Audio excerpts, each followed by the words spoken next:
Europe 1, historiquement vôtre, avec Stéphane Bern. Mes aïeux, quelle époque, mes aïeux, quelle époque. Oui, mes aïeux, quelle époque, celle où les reines jouaient un rôle important dans la gastronomie. Olivier Pouls, on remonte avec vous au XVIe siècle. Vous nous racontez Catherine de Médicis, à qui l'on prête un nombre impressionnant de contributions culinaires.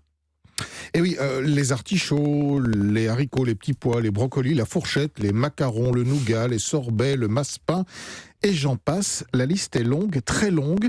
Autant de produits, de recettes, d'ustensiles que l'on attribue volontiers, vous l'avez dit, à la célèbre Catherine de Médicis. Alors rappelons donc en deux mots qui était cette soi-disant bienfaitrice de la cuisine française, à qui l'on devrait tant. Catherine de Médicis est une Florentine, nièce du pape Clément VII, promise au futur roi de France Henri II. Elle débarque à Marseille en 1533 et s'installe à Paris. Elle deviendra évidemment reine un peu plus tard. Alors selon la légende, elle était accompagnée de nombreux chefs et pâtissiers et apportait dans ses bagages une kyrielle de produits censés en quelque sorte atténuer son mal du pays. Elle aurait ensuite converti la cour à la cuisine florentine très réputée et raffinée. Mais voilà, malheureusement, mon cher Stéphane, je suis au regret de vous dire que l'histoire est un peu trop belle pour être vraie. Vous voulez dire que la future reine de France n'a pas apporté tous ces bons produits dans ses bagages? Je crains que non. Et des historiens très sérieux de la Renaissance, comme Florent Kellier, se sont penchés sur le sujet et ont dégonflé le mythe. Catherine de Médicis avait 14 ans lorsqu'elle est arrivée en France, et il n'est nulle part fait mention de hordes de cuisiniers et de pâtissiers dans son sillage. Pas plus que de malles pleines de produits inconnus à l'époque.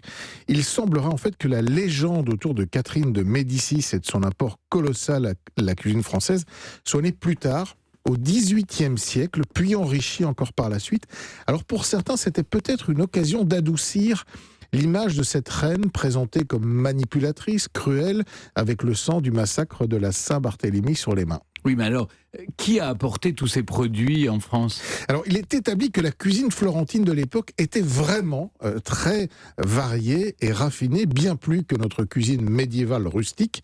Avant l'arrivée de Catherine de Médicis, une partie de la noblesse française avait déjà été séduite par ce qui va considérablement bouleverser nos habitudes alimentaires et le contenu de nos assiettes. Et ce sont probablement ces grandes familles qui vont par petites touches apporter tous ces produits.